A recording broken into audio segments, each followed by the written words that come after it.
দুনিয়াতে রাবিয়া বসরি নাম আপনারা শুনছেন। আজ থেকে বহু বছর আগে দুনিয়ার থেকে বিদায় নেওয়া চলে গেছে, কিন্তু রব্বে কারীমের প্রিয় বান্দা হওয়ার কারণে আল্লাহ রাব্বুল আলামিন তাদের মরায়া দিয়েছে। এতদিন পর্যন্ত মানুষ তাদেরকে ইজ্জতের সঙ্গে মনে রাখছে, কিয়ামত পর্যন্ত মনে রাখবে। এই রাবিয়া বসরি যে দুনিয়ার থেকে বিদায় নিয়ে চলে গেছেন, ও মা,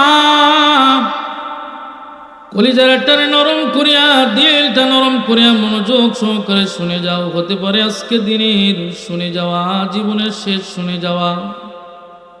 আর কোনোদিন হয়তো বা এমন মাহফিলের প্যান্ডেল বসবে, কিন্তু তুমি আর আমি হয়তো থাকবো না। মাহফিলের প্যান্ডেল থাকবে, চেয়ার থাকবে গো মা, কিন্তু তোমার আর আমার হয়তো বা এই দুনিয়ায় থাকা হবে না। এর রাবিয়া বসরির একজন মহিলা দামি হওয়ার জন্য 4টা গুণের দরকার, কোনোটাই তার ভিতরে ছিল না। একজন মহিলা দামি হওয়ার জন্য সুন্দর হওয়া দরকার, কিন্তু রাবিয়া বসরি সুন্দর ছিল না, কালো কুৎসিত ছিল। একজন মহিলা দামি হওয়ার জন্য আজাদ হওয়া দরকার, কিন্তু রাবিয়া বসরি আজাদ ছিল না, বরং গোলাম ছিলেন, বান্দি ছিলেন, দাসী ছিলেন।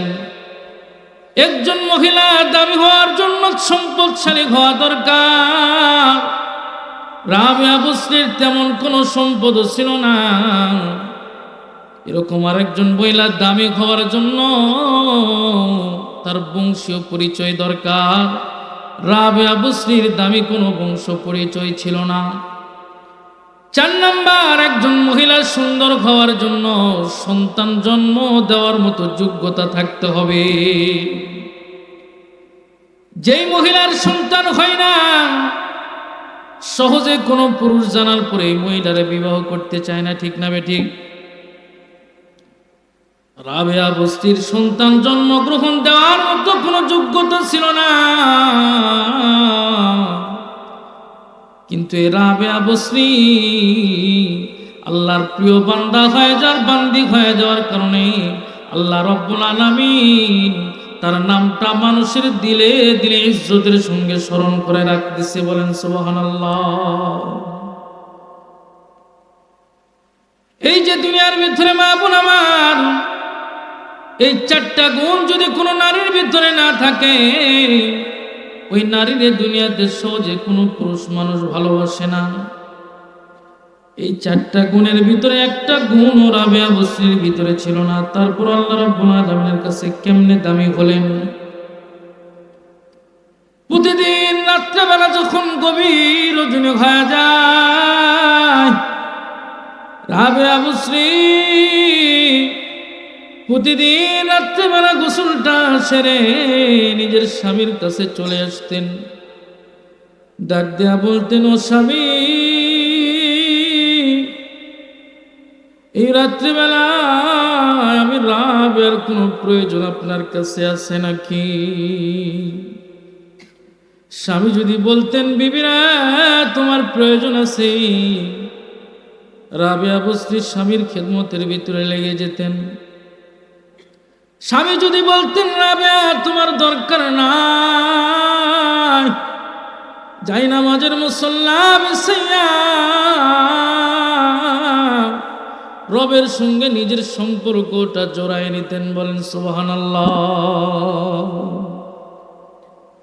আজকালকার মহিলারা স্বামীর খেদমত তো দূরের কথা,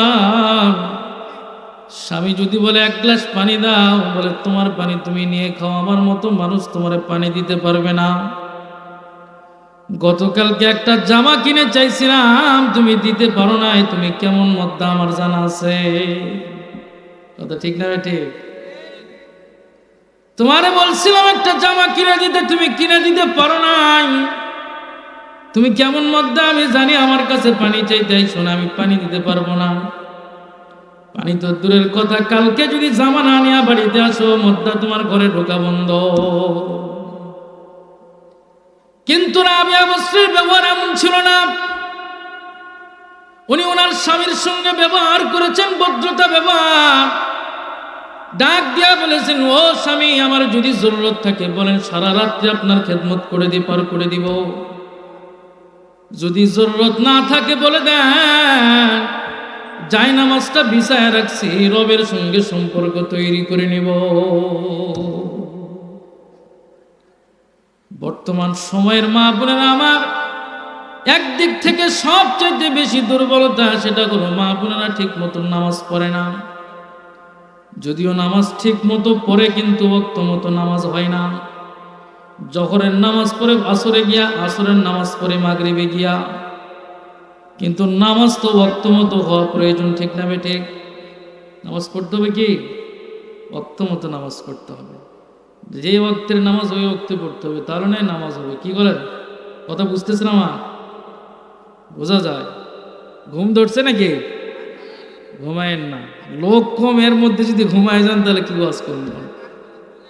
চলুক, জিকির করেন লা ইলাহা, গরম নাই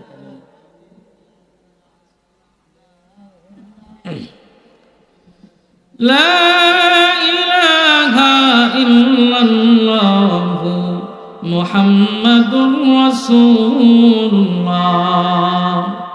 রাবিয়া বসরি ডাক দিয়া বলতেছেন, স্বামী, হ্যাঁ, জরুরত নাই তো আমি আল্লাহর সঙ্গে নিজের সম্পর্ক বানায় নিলাম।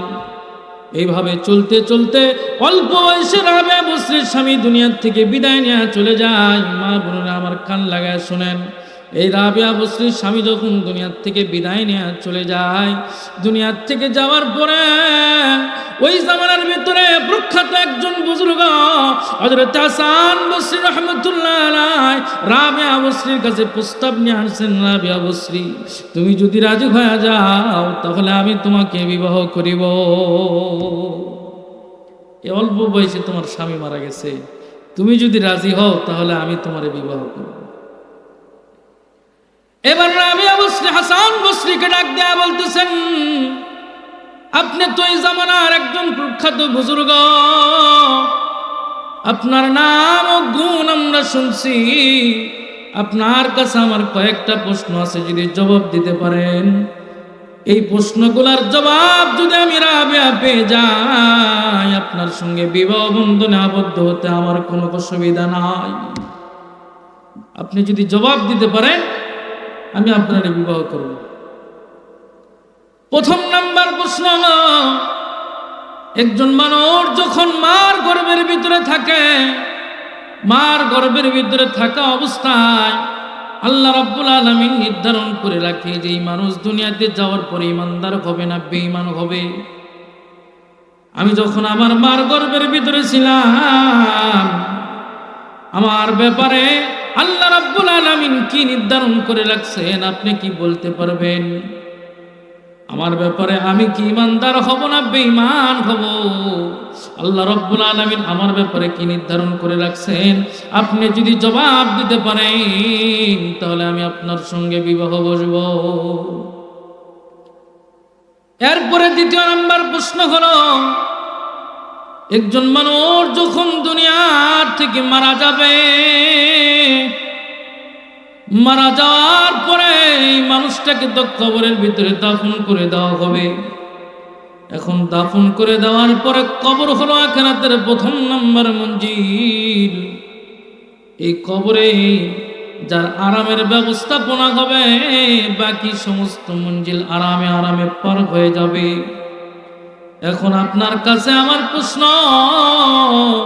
আল্লাহ আমার সঙ্গে কবরে কেমন ব্যবহার করবে? ভালো ব্যবহার করবে নাকি খারাপ ব্যবহার করবে? আপনি জবাব দিতে যদি পারেন, আমি রাবিয়া বসরি আপনার সঙ্গে বিবাহ বন্ধনে আবদ্ধ হয়ে যাব।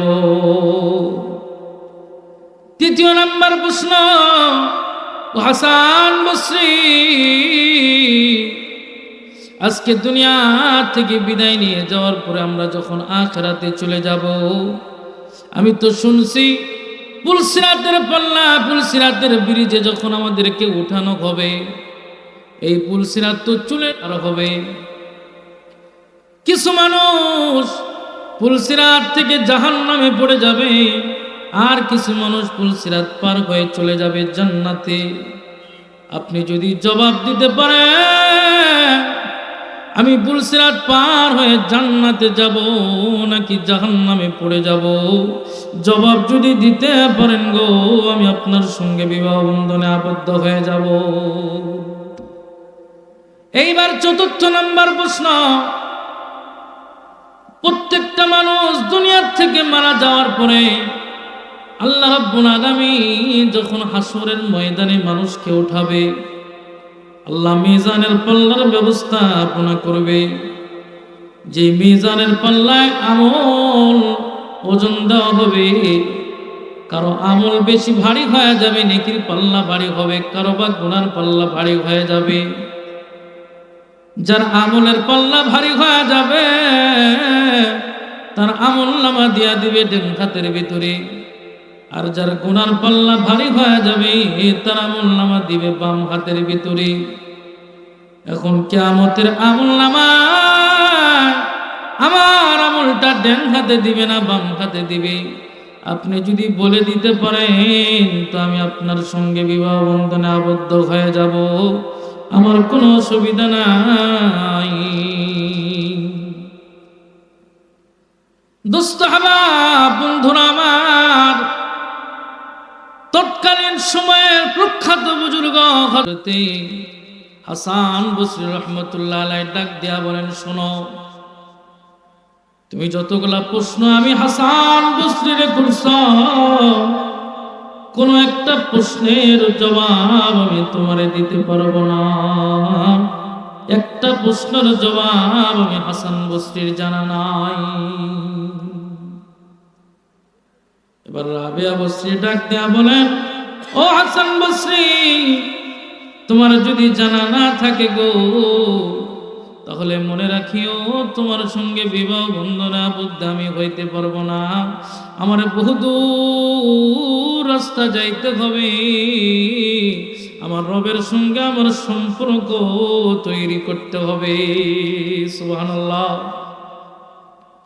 আমার রবের সঙ্গে আমার সম্পর্ক তৈরি করতে হবে। আল্লাহ এমনি এমনি মানুষের দিলের ভিতরে তার নামটা ইজ্জতের সাথে রাখে নাই, এমনি এমনি আল্লাহ সম্মান বাড়ায় দেয় নাই। তাদের কাছে দুনিয়ার চাইতে আখিরাতের প্রাধান্য কি ছিল? বেশি ছিল। রাবিয়া বসরি ডাক দিয়া বলতেছে, আমার গন্তব্য অনেক দূরের রাস্তা অতিক্রম করে আমারে রব পর্যন্ত যাইতে হবে, রবরে আমারে খুশি করা লাগবে। হাসান বসরি, আপনি ভুল জায়গায় নক করেছেন, আমি রাবিয়া বসরি আপনারে বিবাহ করতে পারবো না। এই রাবিয়া বসরি যতদিন পর্যন্ত দুনিয়ায় ছিলেন, উনি যখন মারা যায়, মারা যাওয়ার আগে ওনার স্বামীর পক্ষ থেকে একটা বান্দি পাইছিলেন। এই বান্দির কাছে উনি বলে গিয়েছিলেন, আমি যখন দুনিয়া থেকে বিদায় নিয়ে চলে যাব গো, আমারে যখন দাফন করে দিবা, এমন ভাবে দাফন করে দিবা দুনিয়ার মানুষ যেন খবর না পাই। গভীর রজনীতে কোনো মানুষের দরকার নাই, আমার নীরবে নির্জনে দুনিয়া থেকে বিদায় করে দিও। তারা মারা যাওয়ার আগেও চিন্তা করেছে, ফিকির করেছে, নিজেদের ইজ্জতের হেফাজত করা দরকার। কথা বুঝছেন? কথা বুঝছেন আপনারা?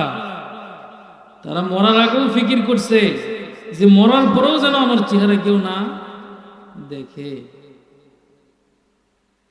এমন যেন না হয় আমি দুনিয়ার থেকে চলে যাব, কোন বেগানা পুরুষ আমার চেহারার দিকে তাকায় আবার না পাক বানায় দেয়, এমন যেন না হয় গো। আমি যখন দুনিয়ার থেকে চলে যাব, বিদায় নিয়ে চলে যাব, আমার গভীর রজনীতে কেউ যেন না দেখে, কেউ যেন না জানে, একা একা অন্ধকার কবরে রেখে আসবা। ঠিক ওই রকম ভাবে উনি যখন মারা গেলেন, 40 বছর বয়সে উনি দুনিয়ার থেকে বিদায় নিয়ে চলে গেলেন। অন্ধকার রজনীতে ওনারে দুনিয়ার থেকে বিদায় করে দেওয়া হলো, দাফন করে দেওয়া হলো। ওনার বান্দি রাত্রিবেলা ঘুমাইতেছে, ঘুমানো অবস্থায় স্বপ্নের ঘরে হযরতে হাসান রাবিয়া বসরি ওনার ঘুমের ভিতরে চলে আসছে। রাবিয়া বসরি যখন ঘুমের ভিতরে চলে আসছে, ডাক দিয়া বলছে, দুনিয়া থেকে আপনি যে কবরে চলে গেছেন, যাওয়ার পরে রব আপনার সঙ্গে কেমন ব্যবহার করেছে বলে শুনে নাও। তাহলে আমি যখন দুনিয়া থেকে আখিরাতে চলে আসছি, আমার দাফন যখন হয়ে গেছে, আমি যখন কবরের বাসিন্দা হয়ে গেছি রে, আমার যখন মানুষগুলা দাফন করে চলে গেছে, এই কবরের ভিতরে সঙ্গে সঙ্গে আল্লাহ রাব্বুল আলামিন যখন হিসাবের ফেরেশতাগুলারে পাঠিয়ে দিয়েছেন, তারা যখন আমি রাবিয়ারে প্রশ্ন করেছে, রাবিয়া বলো তো তোমার রবকে, আমি রাবিয়া জবাব দিয়েছি কি জানো? 40 বছর পর্যন্ত দুনিয়ায় আমি যে রবরে ভুলি না, এই 3 হাত মাটির নিচে আমি কেমনে ওই রবরে ভুলে যাই? দুনিয়াতে 40 বছর আমি ছিলাম, একদিন আমি যে রবরে ভুলি না, 3.5 হাত মাটির নিচে আসার পরে আমি ওই রবরে কেমন করে ভুলে যাব? রবের ব্যাপারে আমারে প্রশ্ন কইরো না বলে আমি যখনই জবাব দিছি, জবাব দেওয়ার সঙ্গে সঙ্গে ফেরেশতা হতভম্ব হয়ে গেছে, আমার কাছে দ্বিতীয় প্রশ্ন করার আর সুযোগ পাই নাই। এজন্য দোস্ত হাবাব, পর্দার আড়ালে অনেক আম্মা জান আছে গো, দুনিয়ার থেকে সবাই রে চলে যাওয়া লাগবে। প্রথম নাম্বার শিক্ষা, যতদিন পর্যন্ত আল্লাহ হায়াতের জিন্দেগি দেয়া রাখবে, নিজের স্বামীর ইজ্জত আর সম্মান করা লাগবে। যতদিন পর্যন্ত আল্লাহ রাব্বুল আলামিন হায়াত দিবেন, এই হায়াত হলো রহমত। যদিও মাঝে মাঝে মুসিবতের ভিতরে পড়া লাগবে, কষ্টের ভিতরে পড়া লাগবে, যদিও মাঝে মাঝে স্বামীর পক্ষ থেকে অনেক কষ্ট হবে, ঠিক মতো খাবার দিতে পারবে না, ঠিক মতো পোশাক দিতে পারবে না, তারপরও নিজের স্বামীর ঘর ছাড়া যাবে না। ছাড়া যাবে?